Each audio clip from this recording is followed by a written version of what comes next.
महाभारत के सच्चे वीर युयुत्सु की अनसुनी कहानी।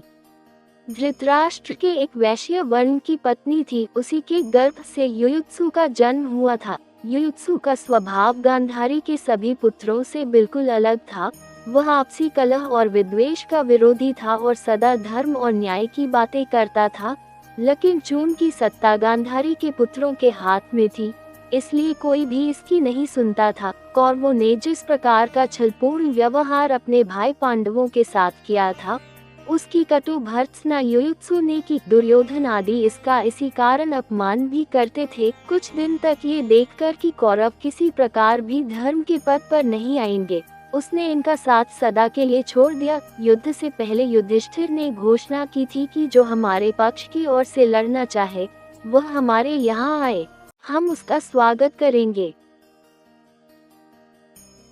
इसी घोषणा को सुनकर युयुत्सु कौरवों के विरुद्ध युद्ध करने के लिए पांडव पक्ष में जा मिला। उसे विश्वासघाती भी कहा गया, लेकिन उसने इसकी तनिक भी परवाह नहीं की, क्योंकि उसके सामने परिवार और कुल की मर्यादा से ऊपर धर्म और सत्य की मर्यादा थी। उसी की प्रेरणा से उसने कुल और परिवार के उन बंधनों को काट दिया था जिन्हें भीष्म जैसे योगी और द्रोणाचार्य जैसे पंडित भी नहीं काट पाए थे। भीष्म पितामह और द्रोणाचार्य पूरी तरह समझते थे कि कौरवों ने पांडवों के साथ अन्याय किया है। यहाँ तक कि उन्होंने स्वयं अपने सामने द्रौपदी का अपमान होता देखा था, फिर भी अपनी आंखें नीचे झुका ली। वे कौरवों के इस अन्याय पक्ष का साथ तो छोड़ना चाहते थे, लेकिन नमक के धर्म में बंधे रहकर इसके लिए साहस नहीं जुटा पाते थे। बार बार भीष्म ने दुर्योधन को बुरा कहा, लेकिन अंत में युद्ध उसकी सेना का सेनापति बनकर किया। द्रोण ने भी ऐसा ही किया। द्रोण ने तो उस वीर बालक अभिमन्यु के अन्यायपूर्ण वध में भी सहयोग दिया था। इसकी तुलना में यदि हम युयुत्सु को रखें तो वह न्याय और धर्म के पथ पर हमें अधिक दृढ़ दिखता है। उसने इन झूठी मर्यादाओं की चिंता न करके न्याय की भावना से अपने जीवन का तादात्म्य स्थापित कर लिया था।